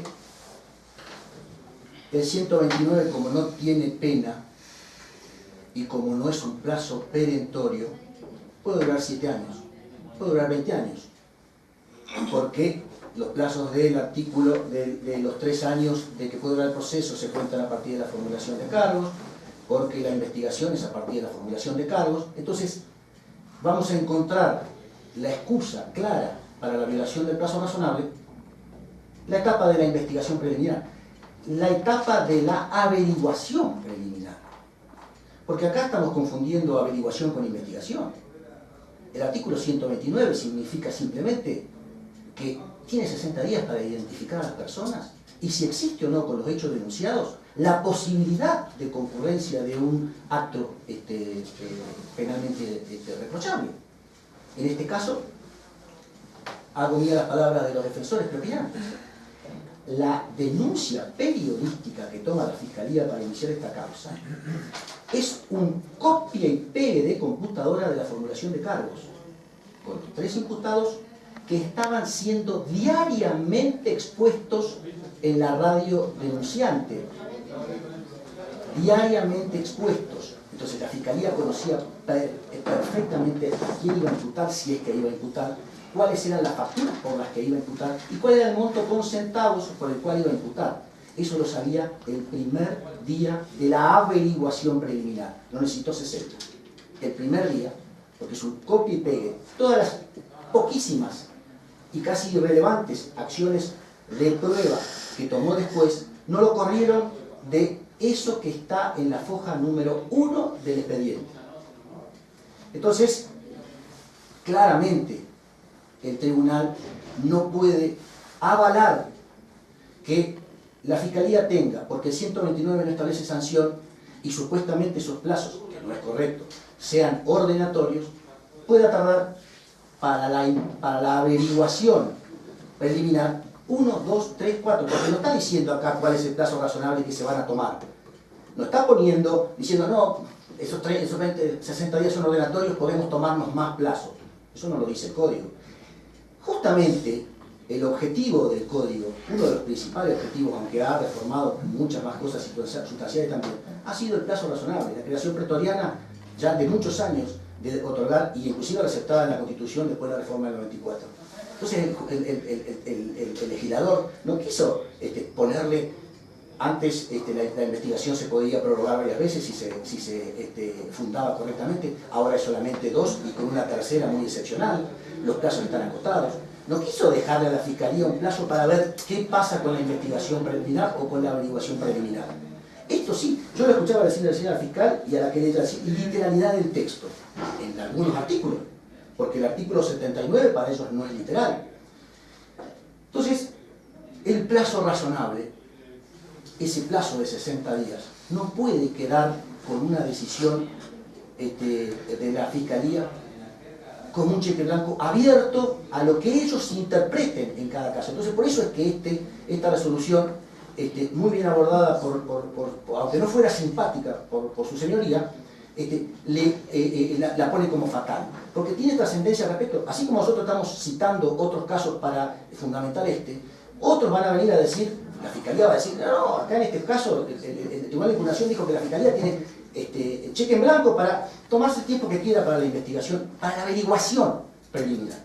Y la segunda cosa que tenemos que atacar, que bien lo decía el colega preopinante, pero a la que yo le voy a agregar un dato que no puede ser pasado por alto, que no fue pasado por alto por su señoría y que en definitiva jamás podría ser avalado por este tribunal, por lo menos así lo pedimos y esta es nuestra interpretación, por el Tribunal de Impugnación, y es yo voy a ir un poquito más allá de lo que decía el colega, y es que en esa famosa resolución que comparto fue hecha porque la Fiscalía entendió que se le vencían los plazos, porque la causa, el presidente Muñoz de mayo de este año, se lo encontró como regalo de cielo a la Fiscalía ahora, pero cuando estaba haciendo la averiguación preliminar, estaba vigente el antecedente Pino López, o sea que ellos sabían que tenía una espada de Damocles respecto al vencimiento de los plazos. Entonces, ¿qué ardid se hizo? Fue el de sancionar una resolución que dice, démosle a esta investigación el carácter de genérico. Y acá la literalidad, muy pregonada literalidad de la norma, solo procederá a la investigación genérica cuando no se encuentre identificado el imputado. Los 3 estaban perfectamente identificados. Por lo tanto, casi podríamos hablar de la falsedad ideológica de esa resolución, porque estaban identificados las 3 personas. Pero además, en el segundo apartado de esa resolución, dice la Fiscalía, porque hacen falta oficios periciales de extraña jurisdicción. Esto fue rescatado por su señoría en el fallo. Otra falsedad ideológica. No hubo ni necesidad, porque no era la etapa pertinente, es decir, oficio de extraña jurisdicción en una etapa de averiguación preliminar, no es competente, no es pertinente. Pero segundo, después de diciembre y hasta junio, que se llevó adelante la formación de cargos, no hubo ningún pedido de oficio que deberían haber salido supuestamente despachados y proveídos un día después de esa resolución. Bueno, en 5 meses no hubo ningún pedido de oficio pericial de extraña jurisdicción. Entonces esa, y como bien lo dice su señoría, esa resolución es absolutamente infundada dentro de este expediente y tampoco puede ser avalada por este tribunal de impugnación. Absolutamente que no. Porque si no, vuelvo a decirle, estas maniobras van a ser utilizadas cuando el cúmulo de trabajo de la Fiscalía no le permita cumplir el plazo. Entonces va a ser el fallo Zambelli sobre tal, en el que el Tribunal de Impugnación dijo que los fiscales tenemos más de 60 días para hacer la averiguación preliminar. Entonces no se puede avalar esta violación al plazo razonable, que está claramente tipificada por el legislador en el artículo 129, y tampoco avalar esta maniobra infundada de la Fiscalía de pretender otorgarle investigación genérica a un caso donde los imputados estaban individualizados, diciendo que necesita medidas probatorias que después no realiza. Y con esto una reflexión muy particular respecto del 79 y los plazos perentorios. Si los señores jueces hoy, que deben resolver esta causa, no cumplieran el plazo previsto en el artículo 246 y puesto el pronto despacho tampoco lo hicieran, la pena sería que se debería dar como rechazado el recurso de la Fiscalía y por supuesto quedaría firme el sobreseimiento del imputado. Es decir que el Tribunal de Impugnación tiene la espada de Damocles de los 15 días para resolver, los 10 más 5, y si no, nuestros defendidos quedarían sobreseídos por el solo vencimiento del plazo. Y la Fiscalía no tiene ninguna pena para identificar el domicilio y el nombre de los imputados vencidos esos 60 días. Acá no pasaron 7 meses, como dice la Fiscalía. Desde el 14 de septiembre del año 2006 hasta la formulación de cargo pasaron casi 9 meses. 9 meses en las que no hubo medidas probatorias, ni hubo complejidad de causa y estaban identificados los imputados y los hechos. Fue un copia y pega, como decíamos, y lo pueden ver del expediente. La primera denuncia fue la formulación de cargos. Ni un solo ingrediente más en 9 meses. Entonces, indudablemente, es reprochable el liviano criterio que utiliza la Fiscalía de que tiene carta blanca para la averiguación preliminar y para la investigación previa a la formulación de cargos. Eso para ellos no tiene fecha, lo que es claramente violatorio no solo de los plazos que están taxativamente impuestos, sino del espíritu legislador y de lo que se está tratando de preservar a partir de los fallos viejísimos del plazo razonable, de las garantías constitucionales de incorporación de los derechos internacionales y, por supuesto, del nuevo código, de la letra del nuevo código. Y por otro lado, tampoco, reitero, esta reprochable maniobra de la Fiscalía de otorgarle carácter de genérica a esta investigación cuando no se daban los supuestos previstos en la norma y encima con la falsedad ideológica de que eran necesarias algunas pruebas que después ni siquiera se pidieron, no que no llegaron, sino que ni siquiera se pidieron. Por lo tanto, entendemos que o por la aplicación que tenemos absolutamente razonable del código, hermenéutica del código del cómputo de los plazos desde donde se comienza la investigación preliminar que hizo su señoría, y también de estos argumentos que fueron puestos de manifiesto en aquella audiencia y hoy resaltamos y repetimos, de que el solo hecho de que, aunque no se computara el nacimiento de la investigación preliminar al vencimiento del 129, así todo hubo un vencimiento de los plazos y del plazo razonable establecido en el código que no debe ser avalado por el Tribunal de Impugnación. Porque vuelvo a decir, ¿cuál sería el plazo razonable en este caso? ¿Cuál es el límite que tendría la Fiscalía hasta el día en que formula los cargos? Según el criterio de la Fiscalía, ninguno. Y por supuesto, y mucho menos, puede ser avalada por este tribunal la maniobra que señalaba el defensor preopinante y que nosotros con un agregado más de esta falsedad ideológica en este momento estamos formulando. Por lo tanto, además de adherir a los fundamentos hechos por las autoridades de defensas, con estos argumentos solicito que sea rechazado el recurso de impugnación efectuado por la Fiscalía y por la querella y confirmada la resolución de su señoría. Bien, doctor. Yo había pedido una resolución específica de la Fiscalía. ¿Se dispuso en algún momento una declaración de rebeldía de alguno de los imputados? No, señor. ¿Alguna suspensión del proceso por otra causa? No, de la causa anterior. ¿Pero de esta específicamente? No, señor. Puntualmente también, ¿cuándo se dispuso esta investigación genérica? La fecha que no recuerdo. Del 12 del 16. ¿Estaban identificados los imputados en esa oportunidad? Perdón. ¿No se escuchó lo que dijo el fiscal?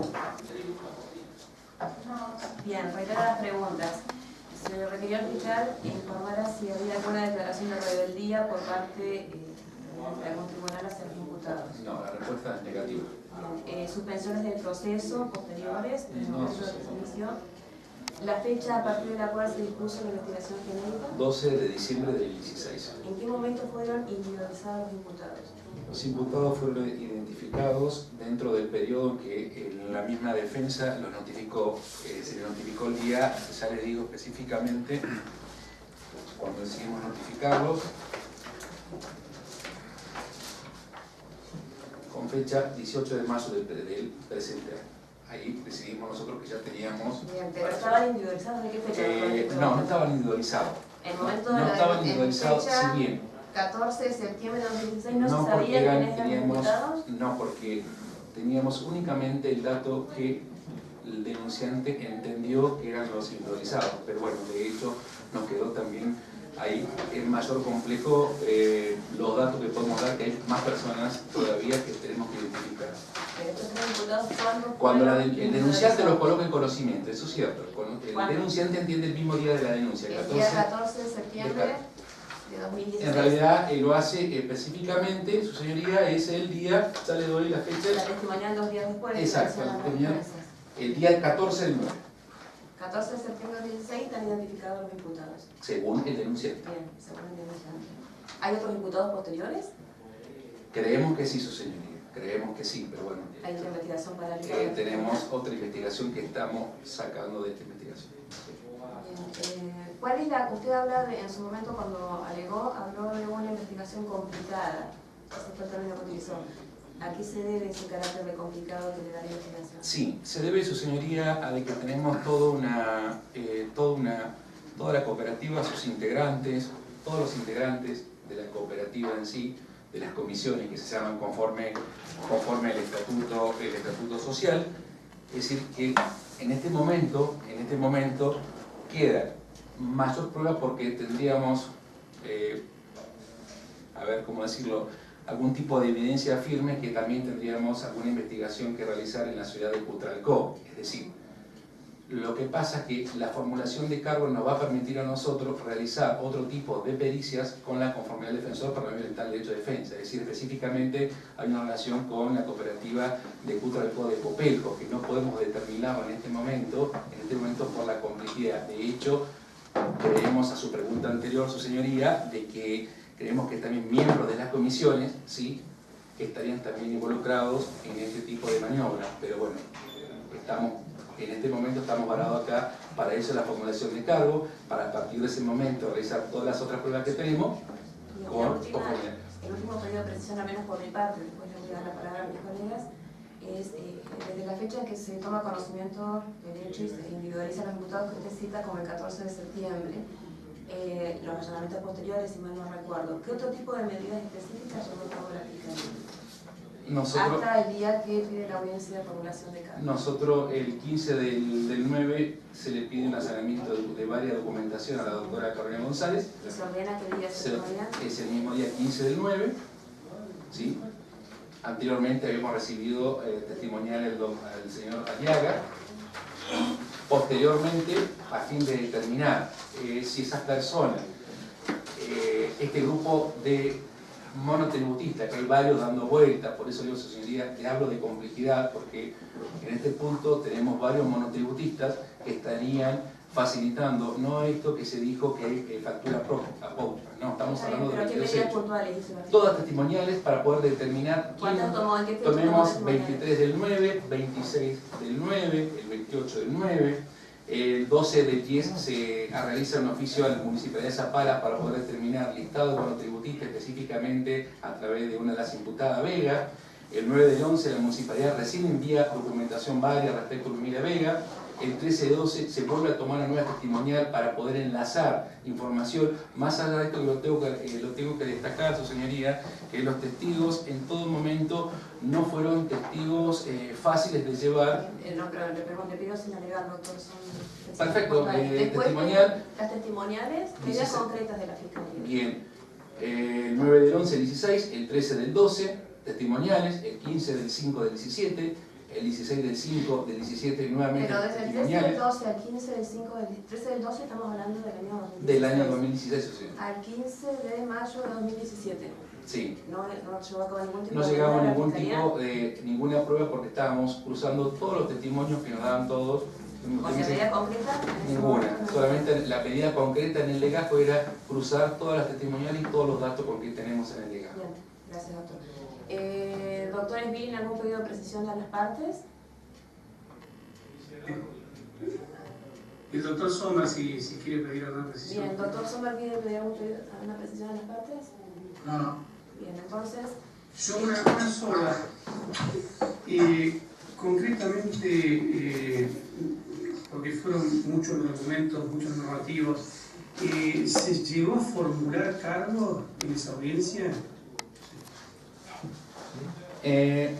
Doctor, conforme la resolución de su señoría no, lo que se dio a conocer, la señora jueza pidió que antes de dar lugar al análisis, lugar o no, rechazar la condición interesante, nos solicitó a nosotros que presentáramos el caso. Nosotros presentamos el caso en la primera audiencia. Bien, yo pregunto, yo no sé si en esta audiencia surgieron cuáles son completamente cuáles son los hechos por los que iba a formular cargos. Nosotros, no su señoría, en esta audiencia no lo dije. Es importante porque de esto se trata, ¿no? La complejidad del caso. Nosotros la calificación legal provisoria, que la hacemos conocer en las dos audiencias. La calificación no, doctor, hechos, a los hechos me gustaría referir. Son estafa continuada, 22 hechos. Por eso, pero los hechos...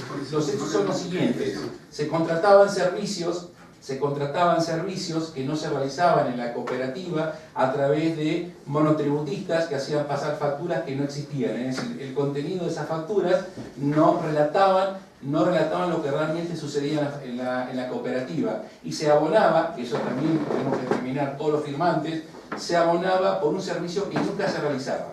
Esto, varios monotributistas. Perfecto, 22 hechos. Por lo menos hasta aquí 22 hechos. Hasta acá, señor juez, 22 hechos. Bien. Doctor Jorge, discúlpeme, si quiere argumentar, como usted hizo referencia a un regalo del cielo del fallo Muñoz del Tribunal Superior de Justicia, no sé si quiere argumentar sobre esto, porque no me quedó muy claro. No, fue una tal vez desafortunada o poco feliz frase. Por eso le doy la oportunidad para... Le agradezco. Lo que quiero decir es que al momento de llevarse adelante la averiguación preliminar, esta infundada calificación de genérica a esta investigación, estaba vigente el otro antecedente. Este nuevo del que ahora se pretende tomar o fundar la Fiscalía, llegó después de toda esta secuencia que nosotros impugnamos, llegó después del vencimiento de los plazos procesales, llegó después de haberse violentado los plazos perentorios que tenía la defensa. Eso es lo que quise decir. Pero respecto, perdóneme su señoría, respecto de, para que quede claro, la pregunta que usted hizo recién a la Fiscalía, y es respecto de los hechos, la Fiscalía dijo varios monotributistas, No, la formulación de cargos es respecto de porque su señoría le pidió que la leyera para poder resolver esta cuestión. La Fiscalía dijo un solo monotributista, que es la señora Ludmila Vega, un imputado que cobraba, que es el señor Pérez, y el presidente de la cooperativa. Así que no son muchos monotributistas los que, tal vez en estas investigaciones paralelas de las que la defensa no hemos sido notificados y no surgen de este expediente, esté o en la cabeza de la estrategia de la Fiscalía, pero no en este expediente, puede haber otras personas. Pero acá lo que se dijo, la formulación de cargos que se leyó como exigencia de su señoría antes de resolver esta cuestión, decía que había un solo monotributista. Y que... Bien, le agradezco. Sí, también. No pedí que se leyera, justamente cerramos que no sería nada. Es una explicación al fiscal. Respecto al fiscal sobre esta cuestión, usted señala una cosa diferente a la que está señalando la defensa. ¿Tiene algo que decir? Sí, señor juez. Así nos queda más claro. Sí. Esto lo tenemos que relacionar con la pregunta de la doctora de Yu, es decir, ¿qué tipo de investigación tenemos? Nosotros llegamos, de hecho, no es, en este sentido, no es como dice el doctor Cogiola, en todas las testimoniales que estamos, hay mucha información, por eso ante la pregunta de la doctora Deyú, son varias información, más datos que están dando los propios testigos. Nosotros entendemos que para poder iniciar esta investigación, la tenemos que iniciar acá, porque reitero, hay mayores, y ahí un poco, tal vez el doctor Cogiola no ha leído el legajo, pero en el legajo hay mayor información, su señoría, que todavía, reitero, tenemos que analizarla conforme todos los testimoniales que estamos. Está bien, yo entiendo esto, pero hasta acá en un solo monotributo. Nosotros entendemos, en esa formulación de cargo, entendemos que esa acusación nos va a permitir llegar a... Perdón, eso me queda claro. Sí, su señoría, sí, es un solo... Bueno. Perdón, su señoría, perdón, una pequeña aclaración respecto de, vamos a decir, el pseudo ataque de la Fiscalía. Y es, ustedes por supuesto tienen el legajo a su disposición para la resolución de este incidente o de esta apelación. Ninguna de las declaraciones testimoniales, salvo la del denunciante, que es, vuelvo a decir, una transcripción de la denuncia, ninguna de las declaraciones hace referencia a extrañas personas de las que aquí se intenta formular cargos. Bien, gracias. Bueno, les hago saber a los diputados, al señor Pérez y a la señora Sanderi, que si bien es cierto, ha sido una audiencia muy intensa, con muchos temas y cuestiones técnicas, tienen el derecho a hacer uso de la última palabra previo que el tribunal se retire a deliberar. ¿Quiere decir algo, señor Pérez? Bueno, el tribunal se va a tomar un cuarto intermedio para deliberar y dictar la decisión del día de la fecha. Entiendo yo, ¿les parece aproximadamente a las 13 horas convocarlo a ver? ¿O 13:30?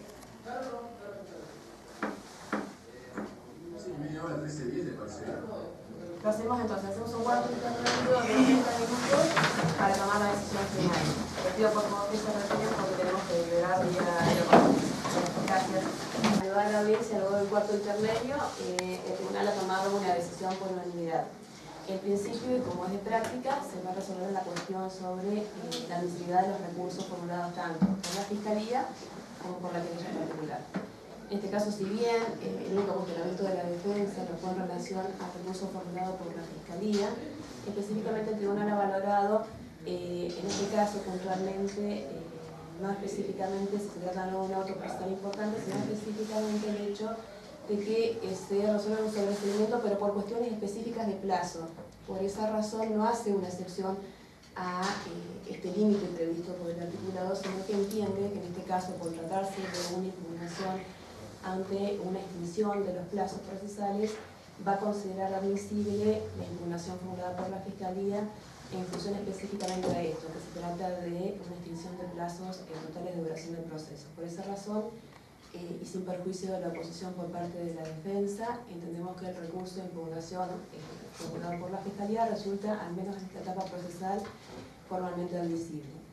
El recurso de la querella, y si bien como se adelantó no tuvo ningún tipo de objeciones por parte de las defensas, en este caso entendemos que evidentemente la querella está facultada para impugnar en este caso el dictado de un sobreseimiento, no tiene límites en este caso puntual y por ende, en función a lo establecido por el artículo 240, la impugnación formulada por la defensa también resulta formalmente admisible. Esto puntualmente en relación a la admisibilidad de ambos recursos. Ahora específicamente en relación a las cuestiones de fondo formuladas tanto por la Fiscalía como por la querella. Puntualmente se habla de decisión arbitraria de la señora juez que dictó la decisión, en este caso la doctora Carolina González, al declarar extinguida la acción penal y ordenar el sobreseimiento de los imputados. Decisión está considerada arbitraria por las partes acusadoras y además entendiendo que no se ha hecho una aplicación concreta y específica del precedente del tribunal, en el cual, a partir del dictado del precedente Muñoz, se resolvió específicamente sobre el tema de los plazos procesales y cómo en este caso, en estos casos específicos, deben computarse los plazos procesales. Si bien es cierto que por parte del tribunal se pidieron precisiones a las partes a efectos de verificar como es de práctica, al menos esta sala de tribunal de impugnación, en el caso puntual, cuál ha sido la investigación llevada a cabo por la Fiscalía y si en este contexto específicamente ameritaba el tratamiento de la situación por los plazos procesales que si habían sido amplios o no, y si la investigación había sido completa o no puntualmente. En función a lo que se ha respondido por parte de la Fiscalía y a lo que han enunciado tanto las partes, la defensa como las partes acusadoras, entendemos que se trata de una investigación que requería determinados cumplimientos de medidas por parte de la Fiscalía, que no era una investigación fácil de realizar desde el primer momento. Si bien es cierto, se mencionó que la denuncia se habían aportado datos, es evidente que la Fiscalía requería testimoniales y entrecruces de información, por lo cual entendemos que, si bien es cierto en este caso, no se habría excedido en el plazo específico. Hablo en el caso puntual porque esto no es convalidar una investigación de la Fiscalía que volvió el plazo razonable. Por eso aclaro que esta sala de tribunal de impugnación valora en cada caso particular cuál es la investigación que llevó a cabo la Fiscalía y cuál es el tiempo que insumió para llevar a cabo esta investigación, cuáles fueron las medidas llevadas a cabo y específicamente cuál fue la decisión puntual del Ministerio Público Fiscal al momento de decidir o no la formulación de cargos. En este caso específico, estamos en presencia de un hecho que se pone en conocimiento de la Fiscalía en el mes de septiembre del año 2016 y puntualmente a partir de diciembre de ese año la Fiscalía considera que esto es una investigación genérica y por esa razón extiende el plazo y finalmente requiere la audiencia de formulación de cargos específicamente el día 19 de mayo del corriente año. En este supuesto específico entendemos que sin aplicar específicamente, después vamos a referirnos puntualmente a la aplicación del precedente Muñoz, sin aplicar específicamente el precedente Muñoz y valorando las circunstancias del caso, entendemos que el plazo puntual llevado a cabo por la Fiscalía para investigar esta situación que entendemos que lleva determinada complejidad ha sido un plazo razonable. El plazo razonable está dispuesto en el ordenamiento procesal neuquino a partir de la reforma por el legislador y está fijado en función del artículo 87 en el término de 3 años. Este plazo razonable, si bien, tal como dijo la defensa, este término del artículo 87 de 3 años empieza a computarse a partir de la investigación penal preparatoria, el tribunal que valora, en este caso son los jueces los que valoramos, en este caso, si se ha cumplido o no este plazo razonable. No es lo mismo una investigación sencilla y básica por un delito sencillo de hurto simple o un robo, o un delito cometido en flagrancia, que un delito de una especial complejidad como es el caso puntual. En este contexto entendemos específicamente que el plazo razonable no ha sido incumplido por parte de la Fiscalía y reitero, y siempre me refiero a este caso puntual porque no es un aval para el Ministerio Público Fiscal para que vulnere los plazos establecidos en el ordenamiento procesal.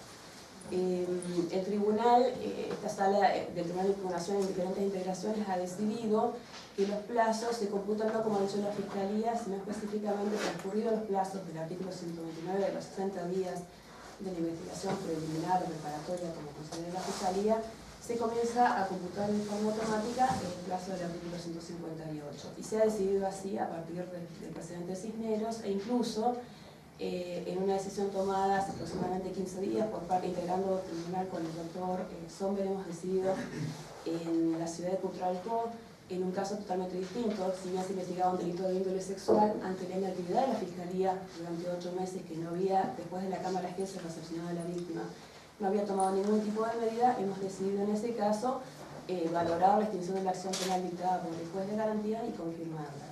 Reitero que no es el caso específico, en este caso tenemos que la Fiscalía ha llevado a cabo medidas y prácticas específicas para los cuales el tiempo en que ha llevado a cabo esto no ha sido un plazo que ha vulnerado el plazo razonable de investigación del proceso. Este artículo 87, si bien, y en esto voy a hacer específica referencia al precedente Muñoz, al que se ha referido a la Fiscalía y que ha sido puesto en consideración de la señora juez, específicamente el precedente Muñoz, por parte del Tribunal Superior de Justicia en la decisión tomada el día 26 de mayo del año en curso, mediante Acuerdo 4 de 2017, tiene que establecer que los plazos recién comienzan a computarse a partir de la apertura de la licitación preparatoria.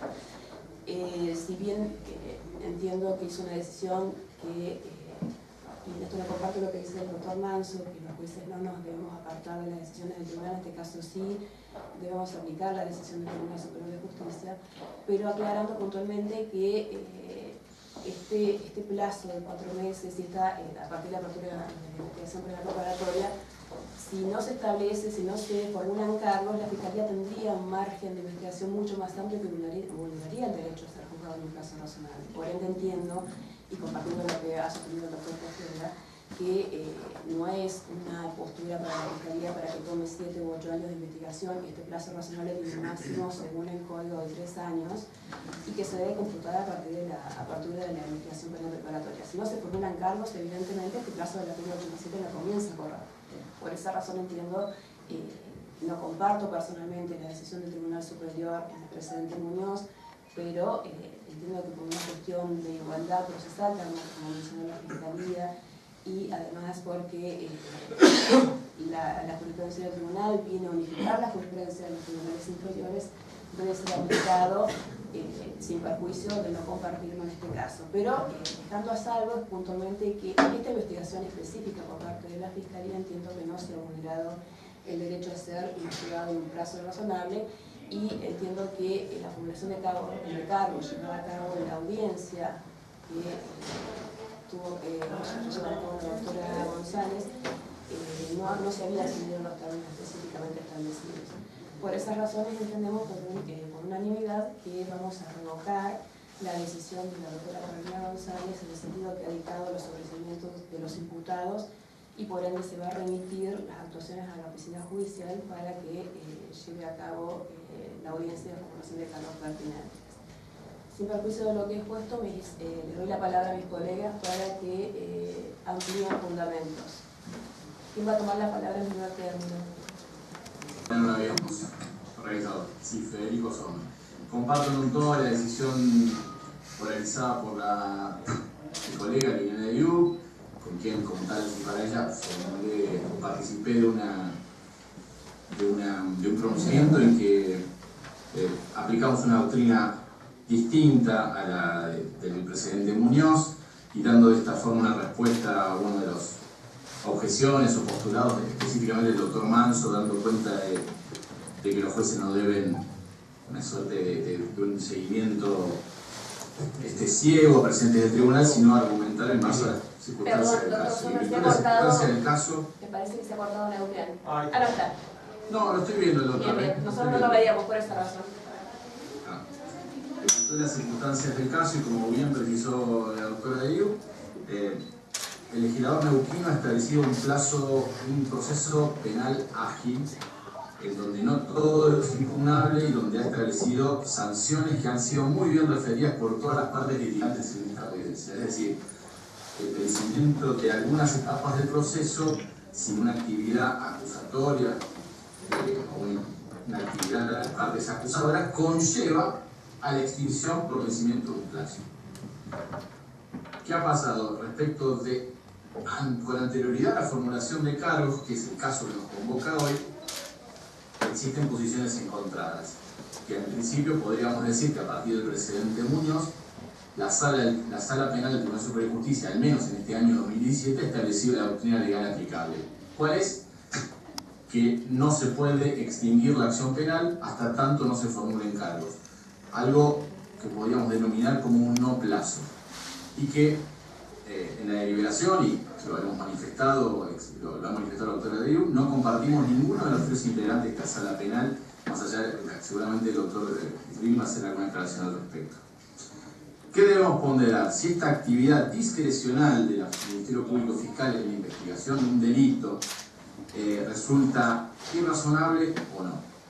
Las características de este caso me llevan a pronunciarme en sentido distinto al que nos pronunciamos hace pocos días en otro precedente, donde la Fiscalía no actuó de ninguna manera. Este plazo, esta etapa del proceso se encontró con imputados que incluso sus defensores requirieron las audiencias de rigor, requirieron un control de la investigación y requirieron expresamente que habían sido imputados y se había devengado un plazo sin que no sepan qué ha pasado con esta denuncia. No es el caso de hoy. Los defensores no han pedido nada, han estado esperando la investigación y han esperado la formulación de cargos por la Fiscalía para presentar esta suerte de obstáculo a seguir siendo investigados. Asimismo, en esta causa, brevemente digo, por la información colectada, por los 22 hechos objetos de atribución en esta audiencia de formulación de cargos, dista de ser una causa simple. No estoy hablando en términos, estoy hablando en lenguaje normal para que lo entiendan los tres imputados, las personas que en la audiencia. No es un hurto de bicicleta, estamos en una causa compleja en el sentido de que demanda el Ministerio Público Fiscal no quedarse con lo que dice una radio, sino cotejarse esa información, está acreditado con otros elementos de prueba que nos ha enumerado. No es labor de los jueces hacer un checklist de lo que hace la Fiscalía, sino analizar si hay un ejercicio razonable de esta facultad investigativa.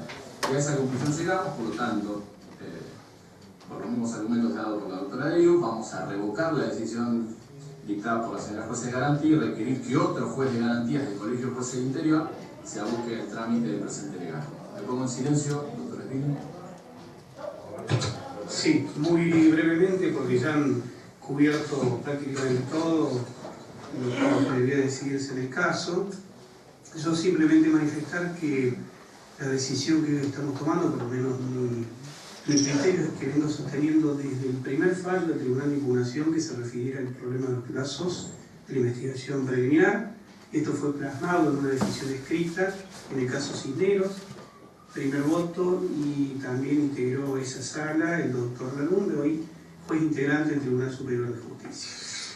En ese caso se marcaron concretamente las obligaciones del Ministerio Público Fiscal en las investigaciones y las obligaciones de los jueces al tomar decisiones del control de racionalidad respecto de los plazos, ya que el Código Procesal Penal tiene una muy defectuosa técnica legislativa, de hecho el único Código Procesal Penal que prevé esta investigación preliminar de este modo y con plazos de caducidad, concepto completamente extraño al proceso penal, que es un concepto civil que inclusive no encuentra siquiera cuáles son las consecuencias de no culminar la investigación en un plazo razonable.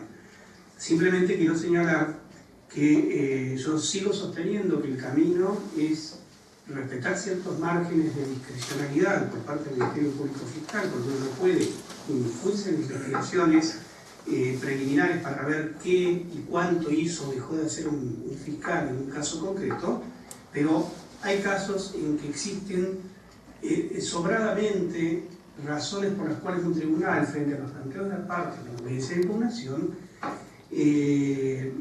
claramente se demuestra que los plazos han sido completamente irracionales por inactividad mismo del Ministerio Público Fiscal.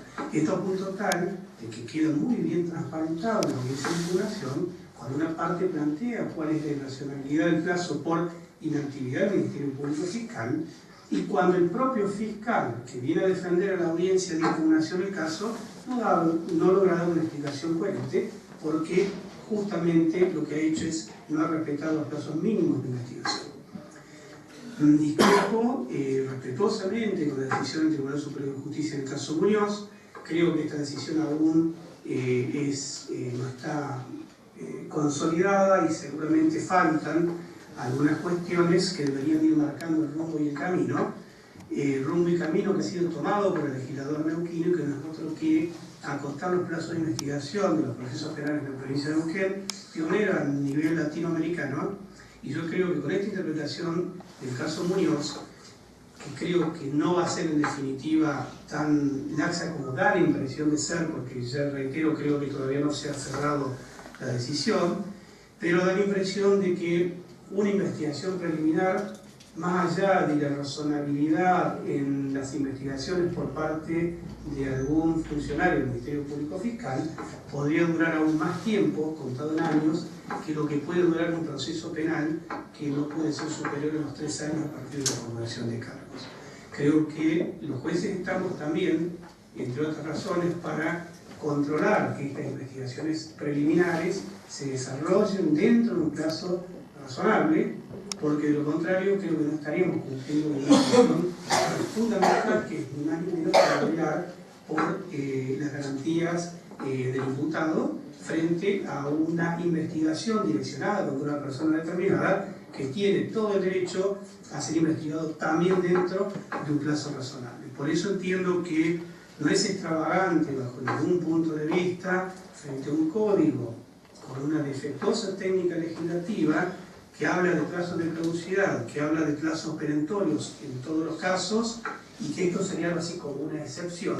Entonces, una integración, una interpretación sistemática de las normas del código, las normas constitucionales más los tratados internacionales a los que la República Argentina ha suscrito, que necesariamente los jueces tienen que llevar adelante este control de racionalidad, y no entiendo que no sería extravagante afirmar que una investigación está vencida por la acción del Ministerio Público Fiscal.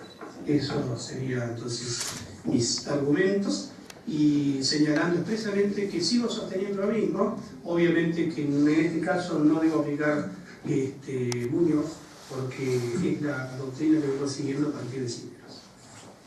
Bueno, la decisión del tribunal entonces es por unanimidad, como primer punto, declarar admisibles los recursos de impugnación formulados tanto por el Ministerio Público Fiscal como por la querella particular, y como segundo punto, revocar la decisión jurisdiccional tomada en la audiencia del día 7 de junio del año en curso por la doctora Carolina González en lo relativo a que ha dispuesto los sobreseimientos de Zambelli Néstor Osvaldo, Vega Ludmila Lid y Pérez César Fabián, revocando esta decisión. Como tercer punto, disponer el envío del legajo a la oficina judicial a efectos de que lleve a cabo una nueva formulación de cargos por parte, obviamente, de otro juez, y esto sin costas, atento a lo decidido en esta audiencia. Eso es todo, quedan todos debidamente notificados a partir de la fecha.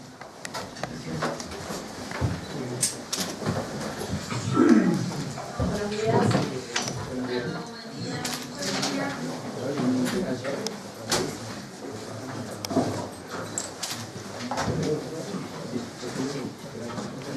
Chao. Chao.